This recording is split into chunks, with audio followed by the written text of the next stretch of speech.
Bueno, nuevamente buenos días a todos. Bienvenidos a la Iglesia Bíblica de la Gracia. Creo que hoy es un día muy especial. La verdad no por el hecho que es el primer domingo del año 2025, así me parece, ¿no? Yo no soy muy bueno para las fechas, ni los días, ni las lunas. Pero digo que es un día especial porque finalmente hoy culminamos lo que empezamos hace muchos meses atrás, algunos meses atrás, en referencia a la predicación del Sermón del Monte. Hemos estado por unos cuantos meses estudiando en el libro de Mateo, capítulos 5, 6 y 7, lo que es el Sermón del Monte, quizás la predicación más popular y más conocida y más mal interpretada de las palabras de nuestro Señor Jesucristo. Por eso consideré importante para la vida de nuestra iglesia que nosotros pudiésemos estudiar de una forma más profunda lo que era el Sermón del Monte, como dije, comenzando en el capítulo 5, 6 y 7. Y el día de hoy, bueno, hemos llegado al final de esta travesía como iglesia. Hoy vamos a escuchar y voy a predicar el último sermón correspondiente a la serie del Sermón del Monte. Así que abran sus Biblias en el capítulo 7, comenzando en el versículo 21. Ahí nos vamos a enfocar el día de hoy.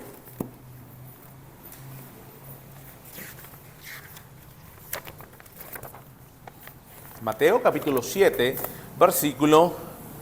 comenzando el versículo 21, la página 988 en sus Biblias. Si tienen la Biblia cafecita, es la página 988.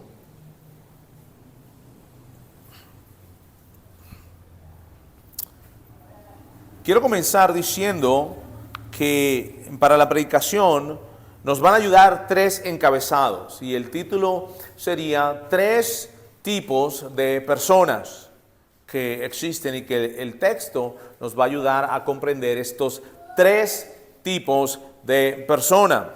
La primera es el autoengañado.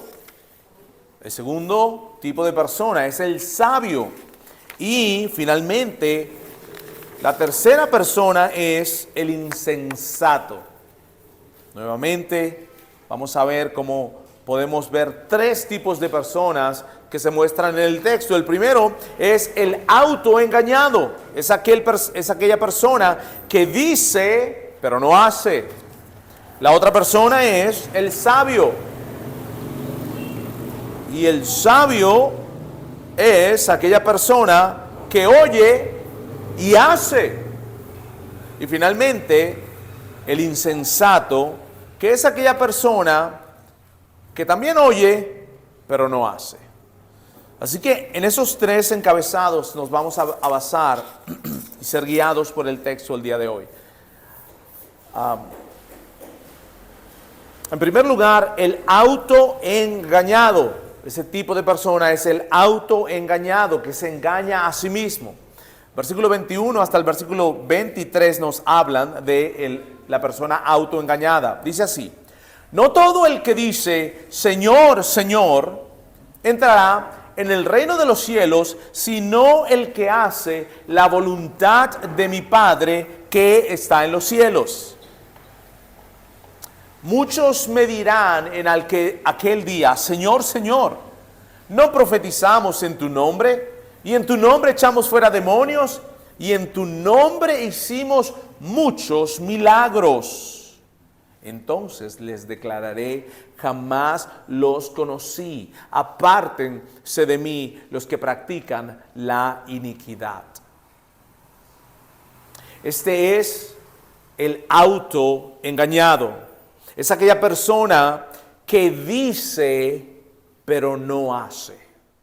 Creo que debemos notar en primer lugar que el Señor había estado diciendo, entren por la puerta angosta. Y el camino angosto algunos comentaristas y predicadores hacen mención que el caminar por entrar primeramente por la puerta angosta y seguir caminando por el camino angosto no es un camino fácil. No puedes traer una maleta, no puedes traer una mochila. Tienes que entrar y caminar por ese camino angosto sin nada, solamente confiando en el Señor. Y era bien interesante, ¿no?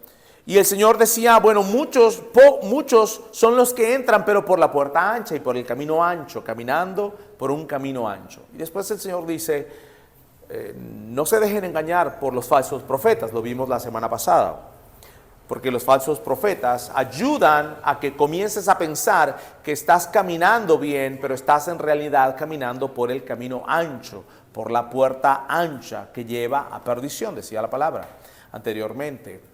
Y ahora el Señor nos ayuda a comprender que ese caminar por ese camino ancho puede ser algo engañoso. Y digo engañoso porque hay personas que están autoengañadas. Y eso es lo que habla el texto aquí. Porque dice el 21, no todo el que me dice, Señor, Señor. En primer lugar, debemos comprender que cuando aún en el tiempo del Señor Jesucristo, cuando se le decía a alguien Señor, podía ser una señal de respeto general, y eso está bien.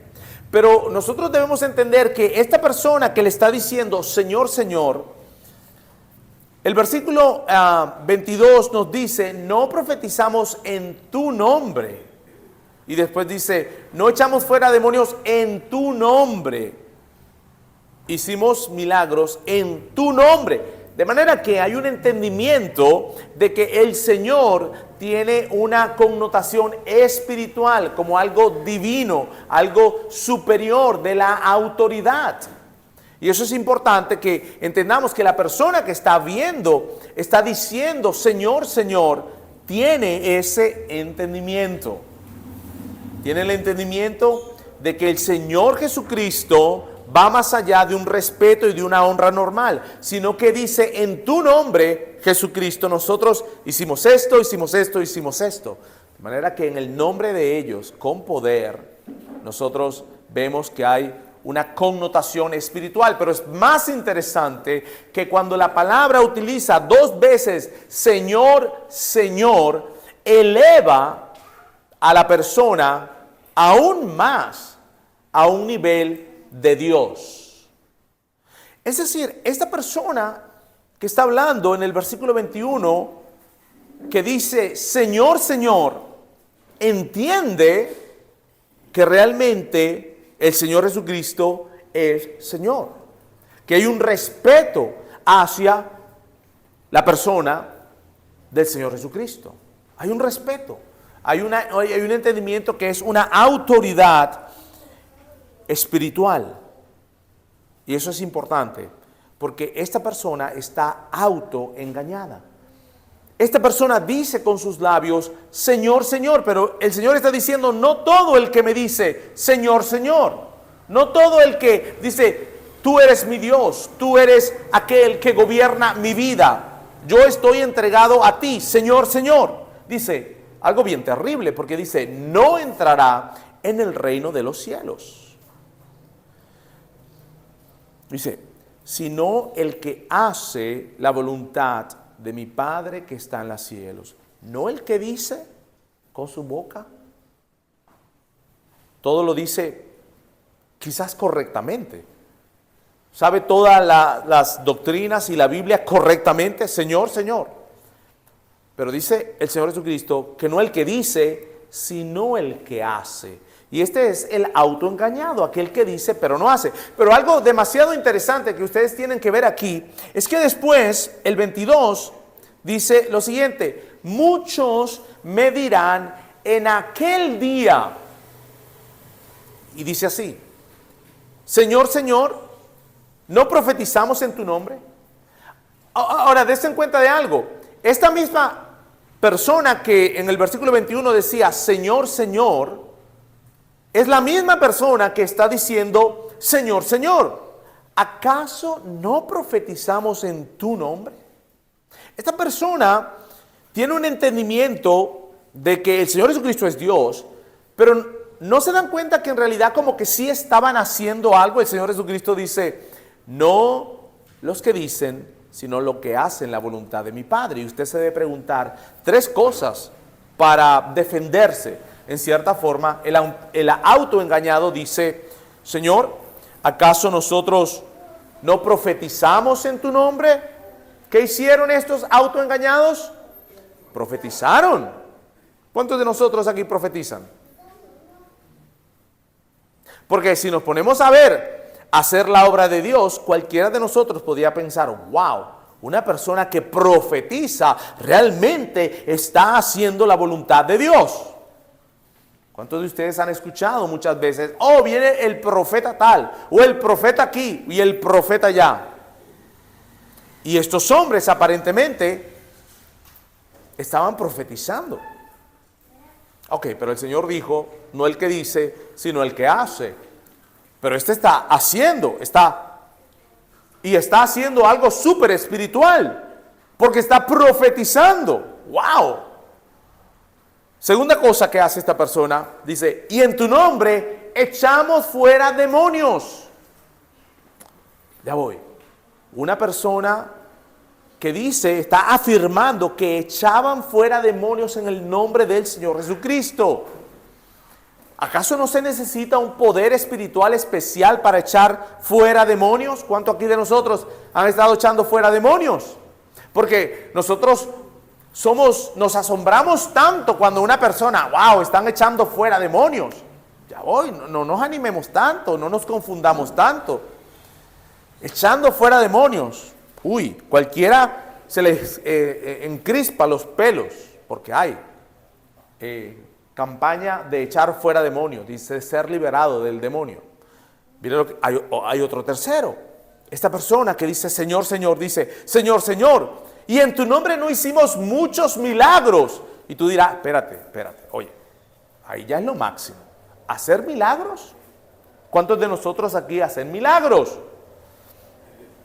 Y esta persona está diciendo, en tu nombre hicimos milagros. ¡Wow! ¡Qué espiritual! Hacer milagros. ¿Cuándo fue no es de seguido que nosotros andamos viendo que los milagros se realizan. Y estas personas están creyendo con todo su corazón y en sinceridad que están haciendo la voluntad de Dios. Ellos dicen. Sin embargo, el Señor dice, no los que dicen, sino los que hacen la voluntad de mi Padre que está en los cielos. Pero Señor, dicen ellos, ¿acaso no es tu voluntad que yo profetice? ¿Acaso no es tu voluntad que yo eche fuera demonios?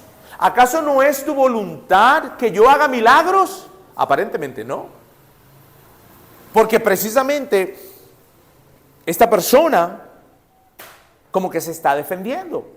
Le está diciendo, oye, tú dices, pero un momento, yo profeticé en tu nombre, yo eché fuera demonios, yo hice muchos milagros. Lo primero que nos debemos dar cuenta aquí es que nadie tiene una relación correcta con el Señor Jesucristo porque eche fuera demonios, porque haga milagros o porque profetice. Ojo, y oído al tambor, como dicen algunos. Esas son las 3 cosas como que más asombrosas que yo puedo pensar en este momento. Los profetas profetizando, los que echan fuera demonios, wow. Y para mañana para los que hacen milagros. Y en eso incluye los milagros de sanidad. Entonces, no todo aquel que echa fuera demonios, que el que profetiza y el que hace milagros, en realidad está bien con el Señor. De hecho, el Señor les va a decir, apártense de mí, jamás los conocí. ¿Cómo?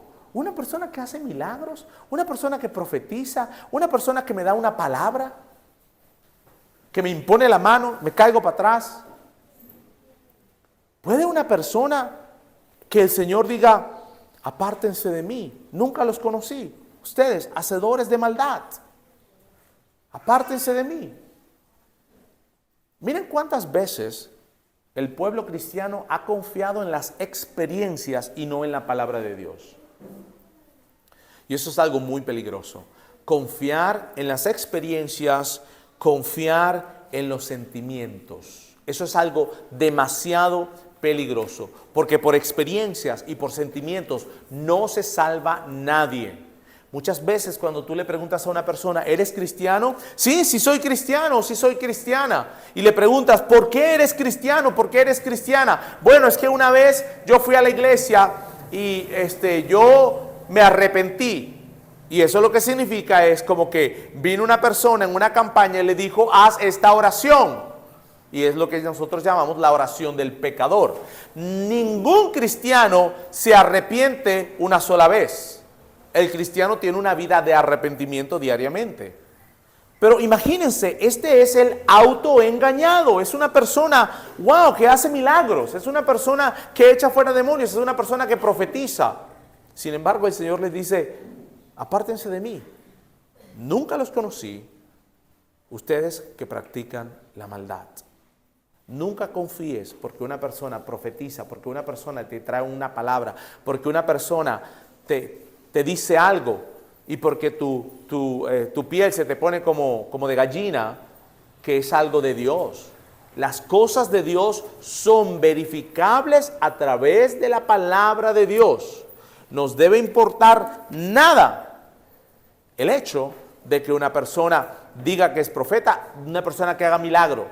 Mire, nosotros como latinos somos bien, nos podemos asombrar fácilmente.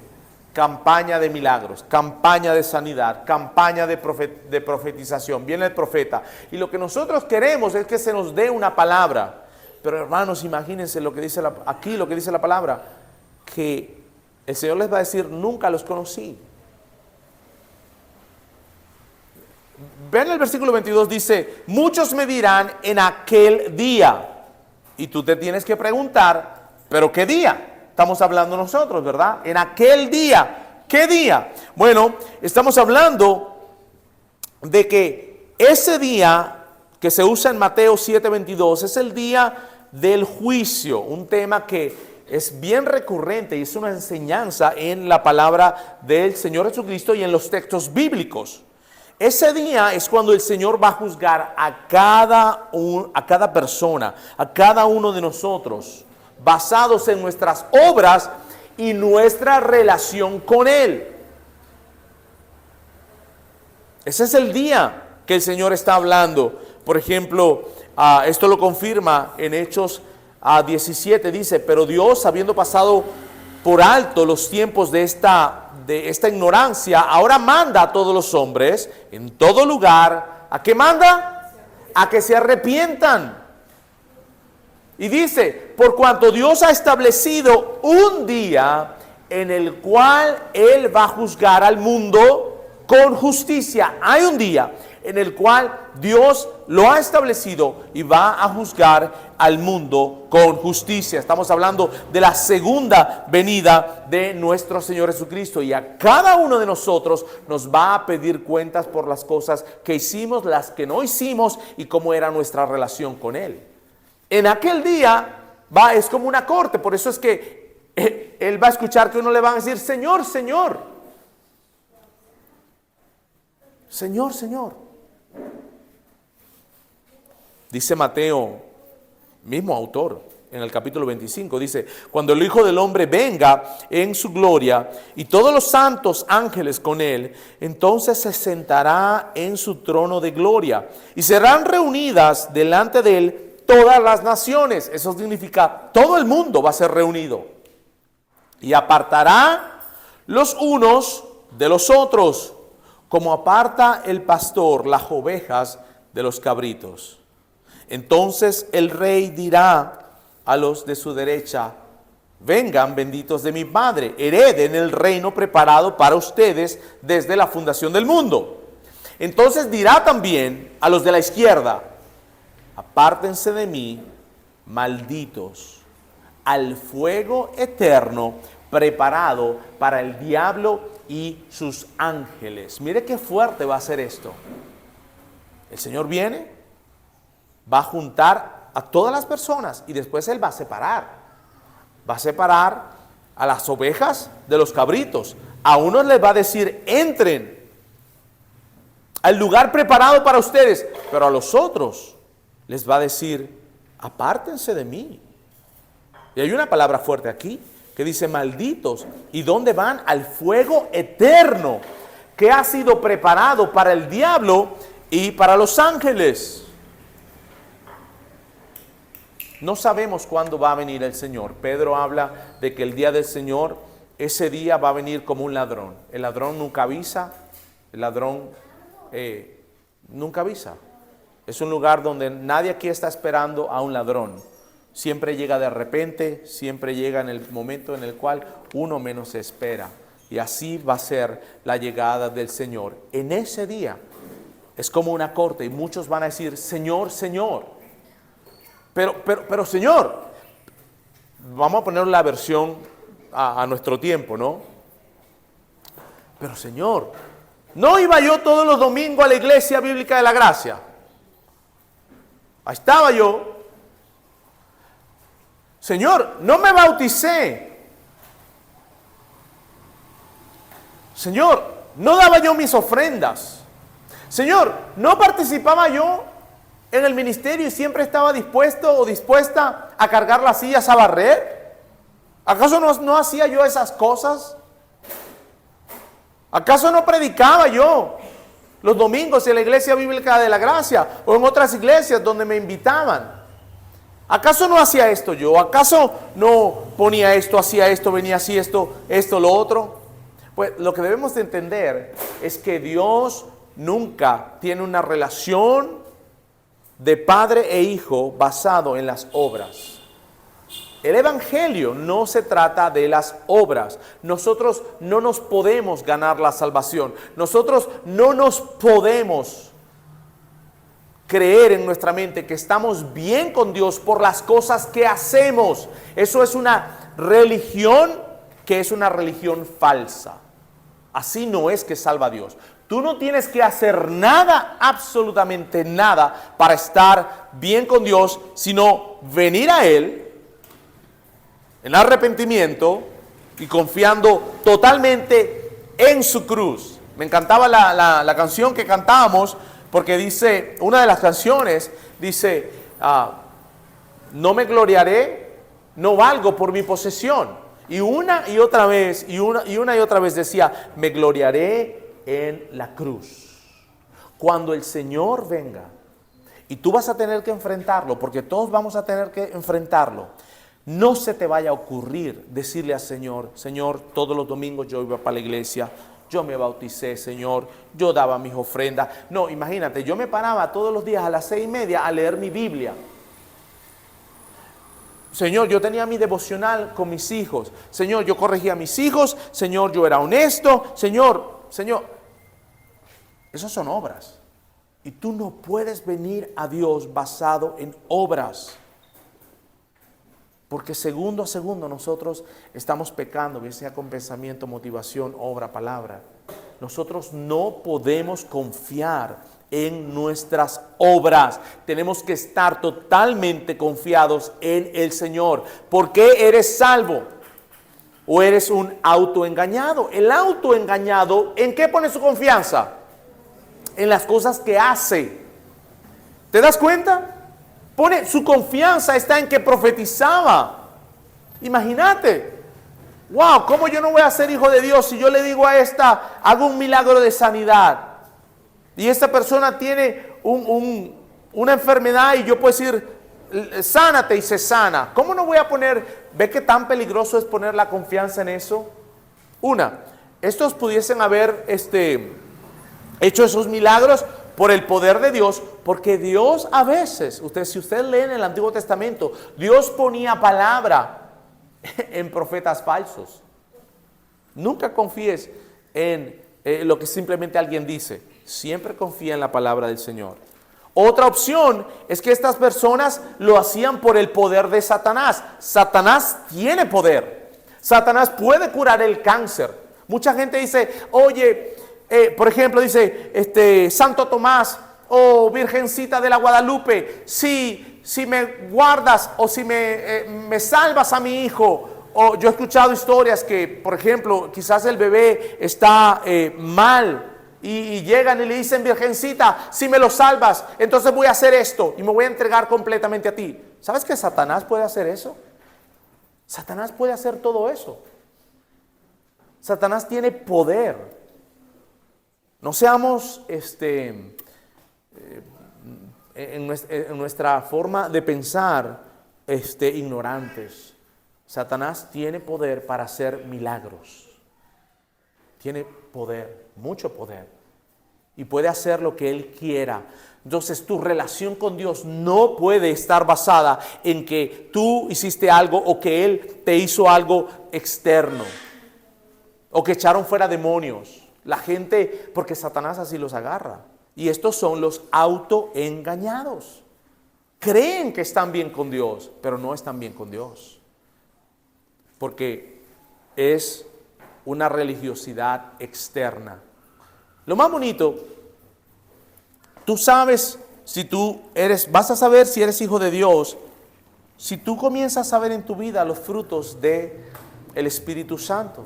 Si tú comienzas a ver en tu vida que hay un corazón que ha sido transformado. La gente muchas veces dice, bueno, Dios me ayudó a salir de las drogas. Ok, está bien. Pero acuérdate que hay gente que no es cristiana y tú en realidad no necesitas el poder del Espíritu Santo para salir de las drogas. No necesitas el poder del Espíritu Santo.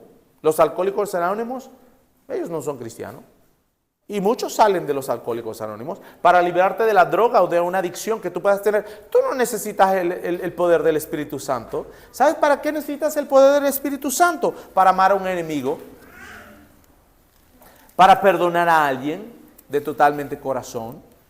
¿Sabes para qué necesitas el poder del Espíritu Santo? Cuando te hagan algo malo, tú le hagas algo bueno a la persona. Es que eso no va a tener sentido. Ahí sí se necesita el poder y la gracia del Espíritu Santo. Básicamente, para hacer lo que el Sermón del Monte dice, necesitas el poder del Espíritu Santo. Para poner tus miras en las cosas de arriba y buscar primero el reino de Dios en tu vida, ahí necesitas el poder del Espíritu Santo, porque humanamente uno siempre quiere acumular, uno siempre quiere estar seguro de las cosas materiales. Necesitas el poder del Espíritu Santo para estas cosas. Pero para muchas cosas, para vestirte de religiosidad, para hacer la mueca, ahí no se necesita el Espíritu Santo.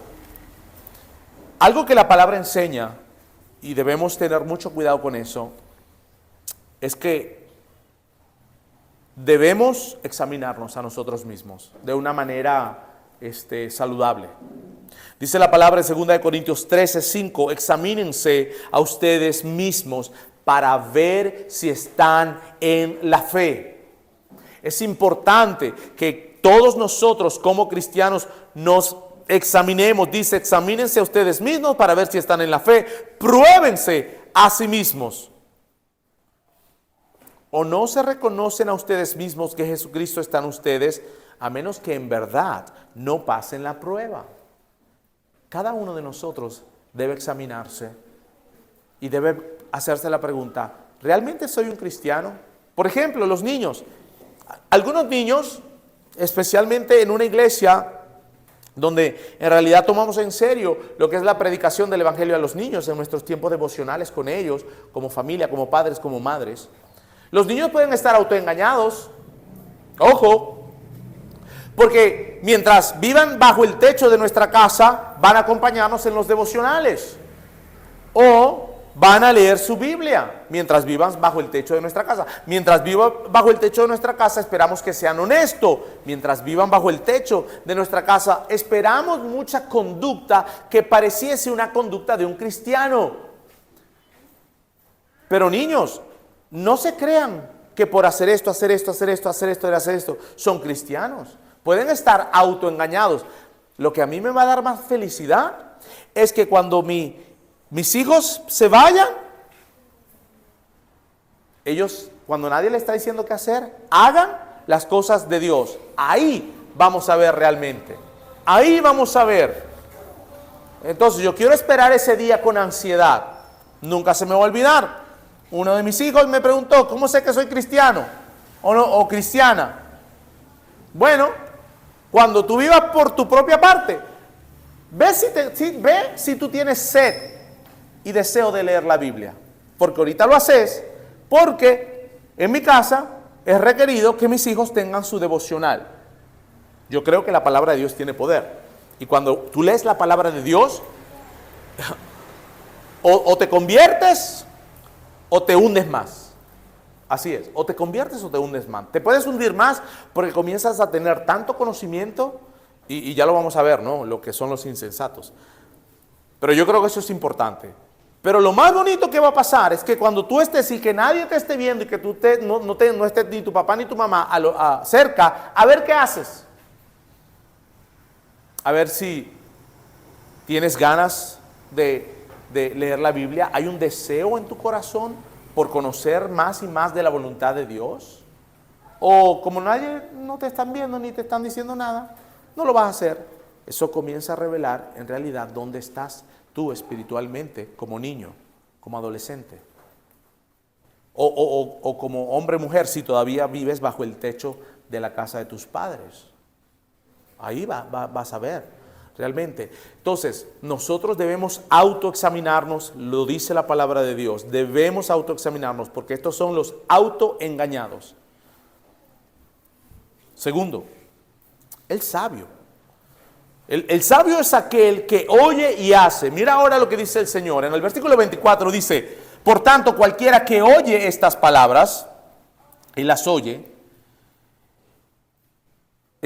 estas palabras mías y las pone en práctica, será como un hombre sabio que edificó su casa sobre la roca. Y cayó la lluvia, y vinieron los torrentes, y soplaron los vientos, y azotaron aquella casa, pero no se cayó, porque había sido fundada sobre la roca. ¿Quién es la roca? Cristo es nuestra roca.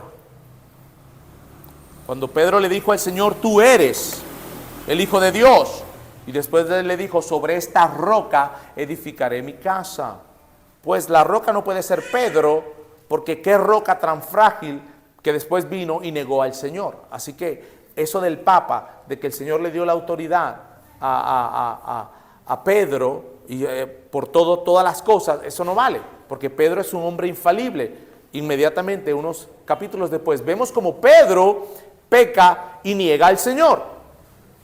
Entonces, la roca es Cristo, entendiendo que nuestro Señor es el Hijo de Dios, que toda la deidad habita en nuestro Señor Jesucristo. Cuando la casa es edificada sobre Cristo, sobre la roca, ahí la casa va a estar fuerte. Una pregunta aquí, dice el 24, por tanto, cualquiera que oye estas palabras. ¿Qué palabras, mis hermanos? ¿De qué palabras estamos hablando? Estamos hablando de las palabras que ha estado hablando. Las palabras del monte. Ya estamos terminando el sermón. Ya se va a acabar el servicio. Y él está diciendo, por tanto, cualquiera que oye estas palabras. Vean el versículo, ¿cómo yo sé eso? Vean el versículo 28. El versículo 28 dice, cuando Jesús terminó estas palabras, las multitudes se admiraban de su enseñanza. Estas palabras, es decir, cuando el Señor Jesús termina de predicar. Y antes está diciendo, por tanto, cualquiera que oye estas palabras mías y las pone en práctica. ¿Qué está hablando el Señor? ¿Qué está diciendo que oye estas palabras y las pone en práctica? Bueno, estas palabras que él decía en Mateo, alégrense y regocíjense cuando están perseguidos a causa de la justicia. ¿Cuántos de nosotros nos alegramos cuando nos hacen daño, cuando hablan mal de nosotros, cuando nos meten en la cárcel? Por causa de la justicia, por causa de Cristo. Aquel que lo echan preso porque anda predicando debe estar bien regocijado, debe haber una fiesta en su corazón, porque el Señor le ha permitido sufrir por su causa. En Mateo 5 habla, hagan brillar su luz delante de los hombres, para que vean sus buenas obras y glorifiquen a Dios. No insulten a su hermano, no lo llamen necio ni insensato, especialmente cuando están haciendo algo que no nos gusta. Para eso hay que tener el poder del Espíritu Santo. Cuando alguien te está haciendo algo y a ti no te gusta y te está sacando de quicio y te está realmente tú estás frustrado o frustrada y tú no lo insultas y tú no le dices necio, necia. Para eso hay que tener fuerza del Espíritu Santo. Para eso sí. Cuando hablamos de dejar nuestra ofrenda y reconciliarte primero con tu hermano, eso se necesita el Espíritu Santo. No codiciar, no mirar a una mujer con deseo inmoral, pues es adulterio del corazón. No buscar el no pecar, no jurar en ninguna manera que tu sí sea sí y tu no sea no. Eso es lo que el Señor está hablando. Estas palabras mías y ponerlas en práctica. Que el que te pida, dale. Que ames a tus enemigos y ores por lo que te persigan. No solamente lo vas a amar, sino que vas a orar por ellos. ¿Y a dónde? ¿Y cómo uno hace humanamente eso? No se puede. Necesitas el poder del Espíritu Santo. Para practicar estas cosas que el Señor está hablando, necesitas el poder del Espíritu Santo.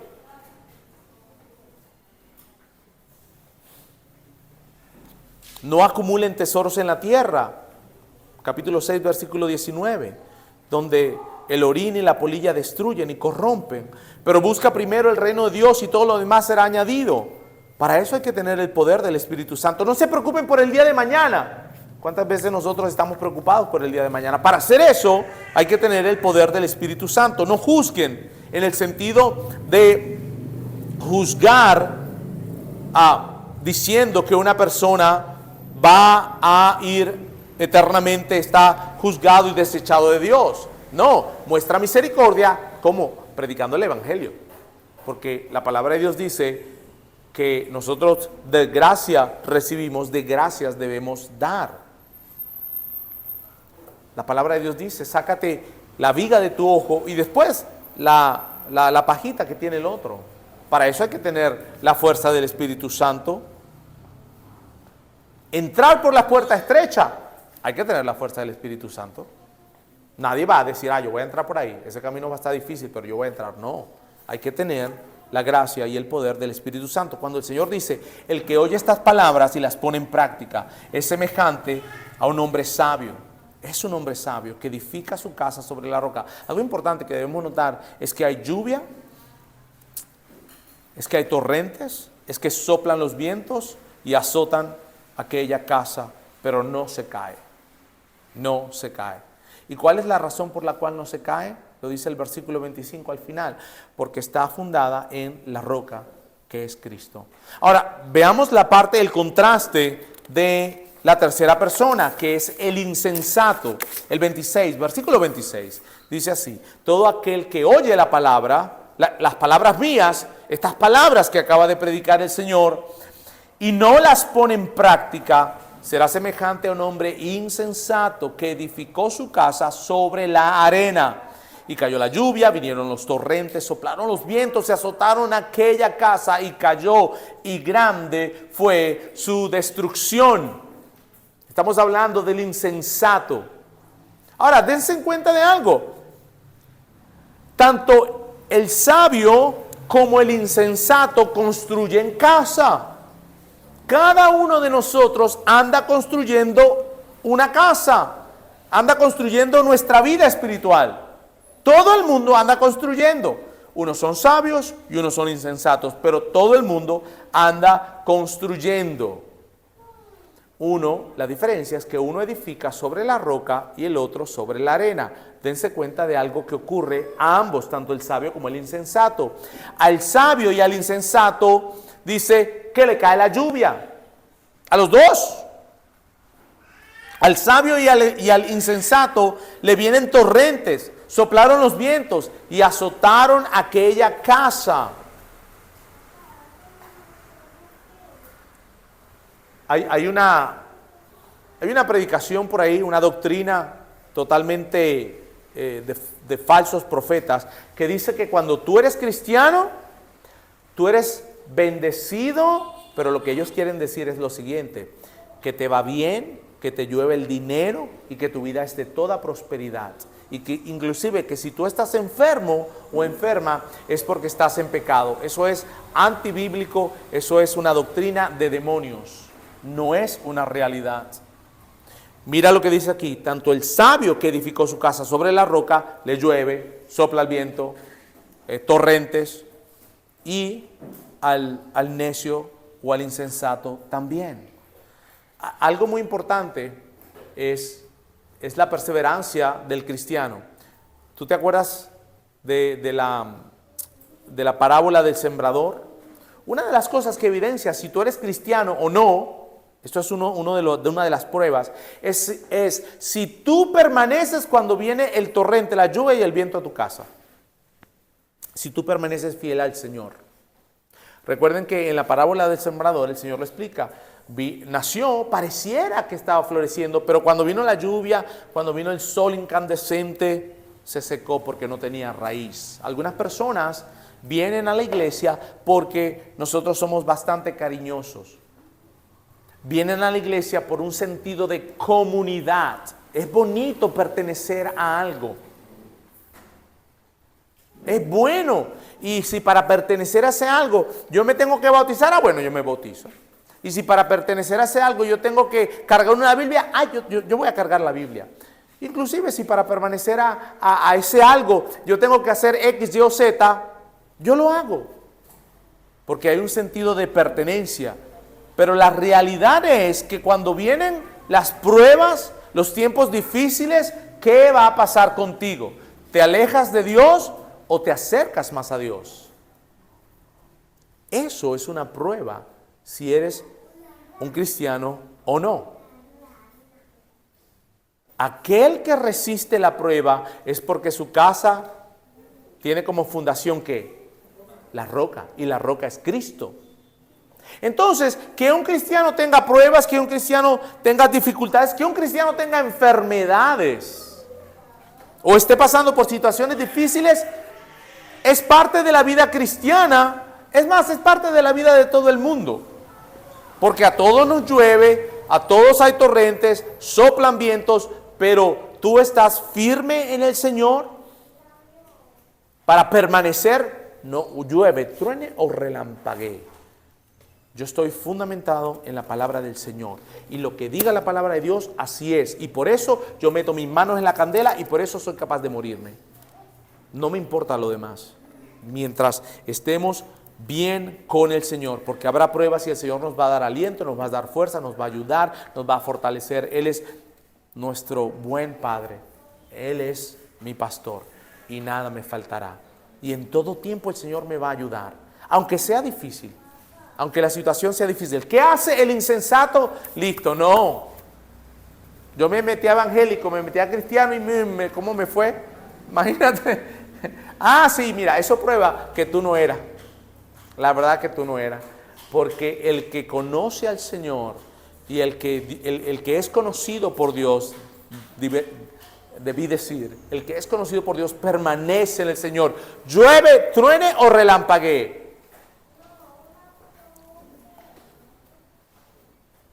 El Señor habla que al final, vean el versículo 27, y cayó la lluvia, vinieron los vientos, y grande fue su destrucción. ¿La destrucción de quién?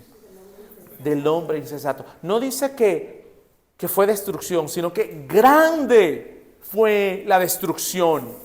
Dice la palabra en Romanos: pero tu dureza y por tu corazón no arrepentido atesoras para ti mismo ira, para el día de la ira y de la revelación del justo juicio de Dios, el cual pagará a cada uno conforme a sus obras.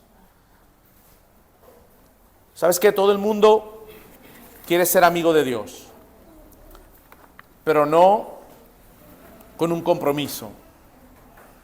A mí me gusta la Biblia, me gusta lo que dice. ¡Qué bonito! Hasta qué bonito predica el predicador. Ay, es que yo me siento una cosa muy linda. Bueno, no importa en verdad lo que tú sientas, porque a veces te va a gustar y a veces no te va a gustar. Así que eso no es lo que es tan importante. Lo importante es que la persona que predique sea bíblica. Ese es el punto. Pero hay algo muy importante, porque cada vez, dense cuenta que el insensato oye, pero no hace. El sabio oye y hace. El autoengañado dice, pero no hace.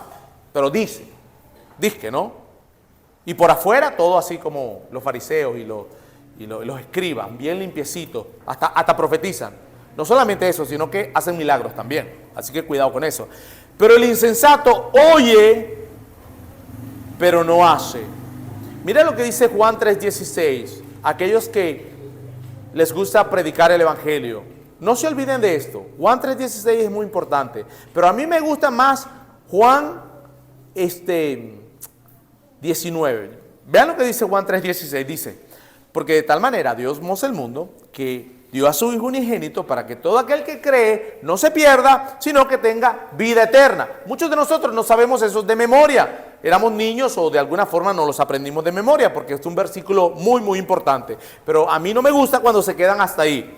El 17 dice, porque Dios no envió a su Hijo al mundo para juzgar al mundo, sino para que el mundo sea salvo por él. La primera vez que vino nuestro Señor Jesucristo no fue para juzgar al mundo, sino para decirle al mundo que va a haber un juicio y que se preparen para ese juicio. Y ese juicio va a ser en la segunda venida del Señor Jesucristo. Dice 17, porque Dios no envió a su Hijo al mundo para juzgar al mundo, sino para que el mundo sea salvo por él. Dios quiere que el mundo sea salvo. Dios quiere que tú seas salvo.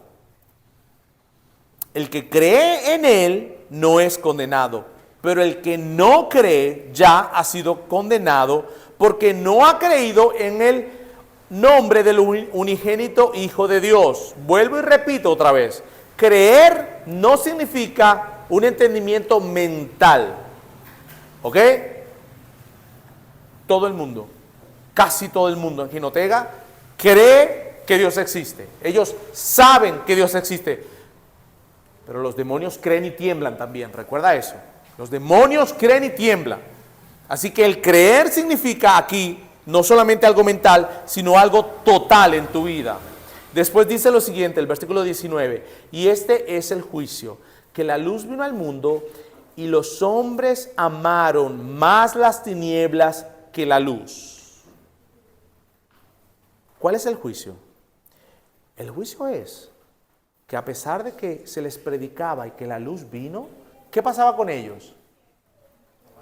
Amaron más. Aquí dice, amaron más las tinieblas que la luz. Y después el versículo dice, pues sus acciones eran malas. ¿Cuál es la razón por la cual una persona no se entrega totalmente a Dios? No, es que todavía no. No, es que no estoy preparado. Como si en algún momento estuviésemos preparados.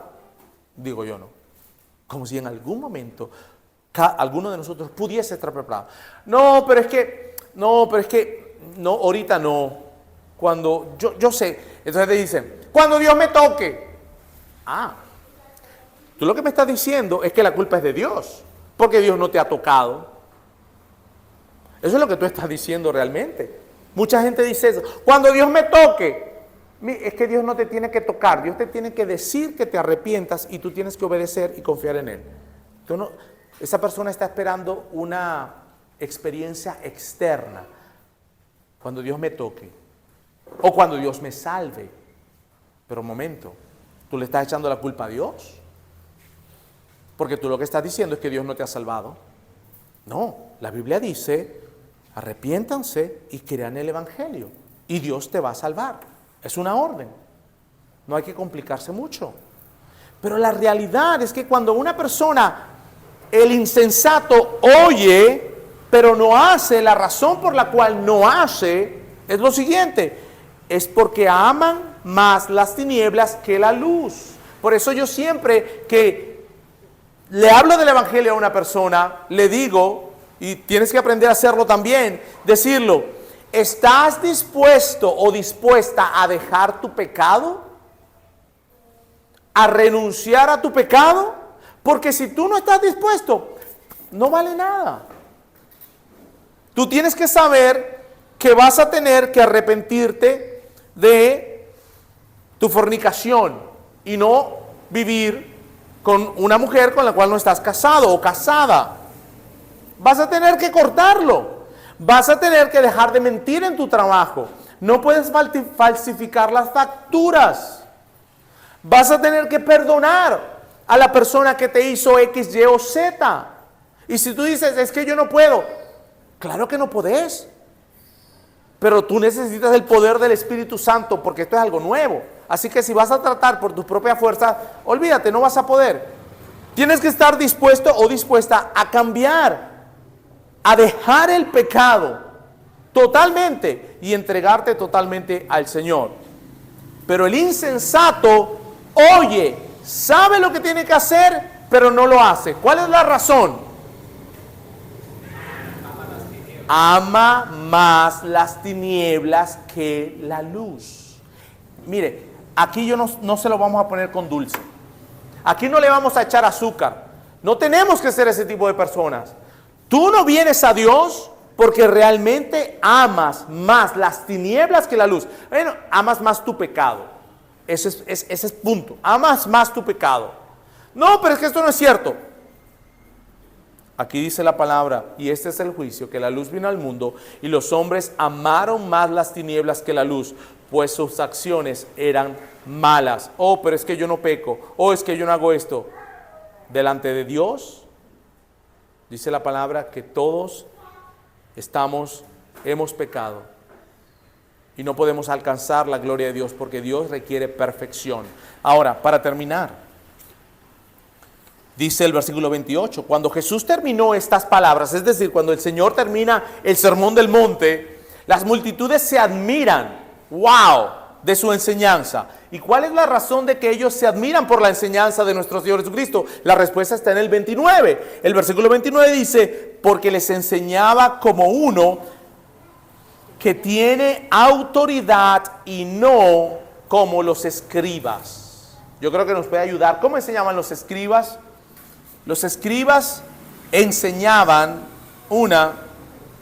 por muchas tradiciones. Ellos se afincaban y se afirmaban en muchas tradiciones de hombres.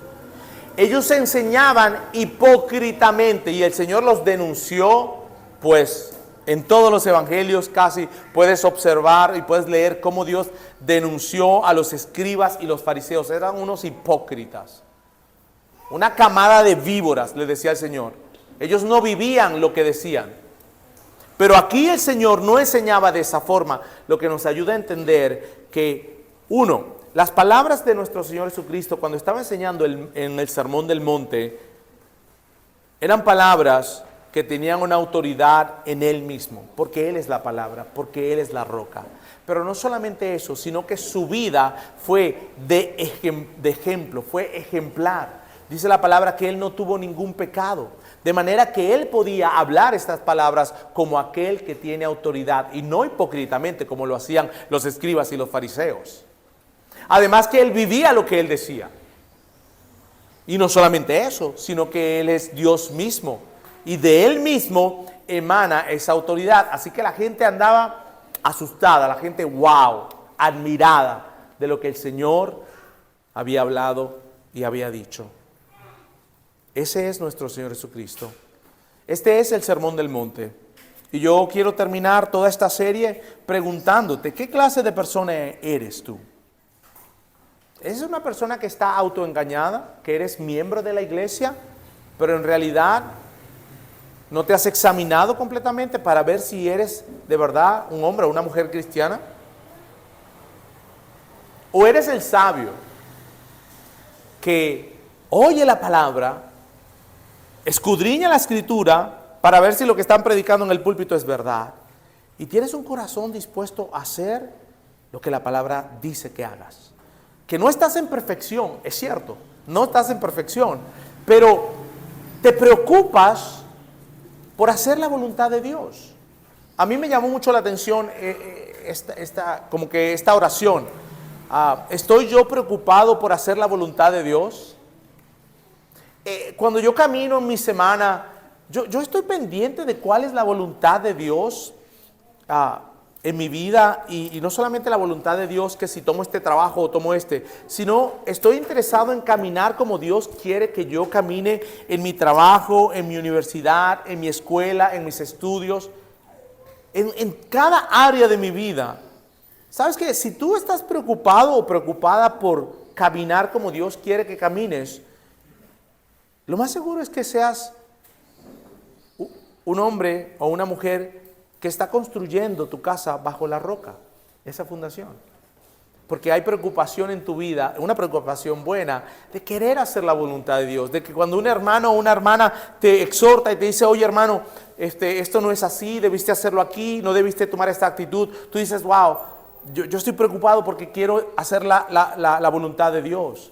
Porque no es el que dice, sino el que hace la voluntad de Dios. Y tú quieres escudriñar las Escrituras, pero si tú no tienes deseo por la palabra de Dios, si tú vas cada vez que vas a leer la Biblia, es que, bueno, papá dijo o mamá dijo, niños, o bueno, hay que hacerlo, ¿qué más pues? Eso supuestamente, pero no hay realmente una relación personal con Dios. Quizás estás autoengañado, o quizás eres un insensato que oyes, pero no quieres hacer la palabra de Dios.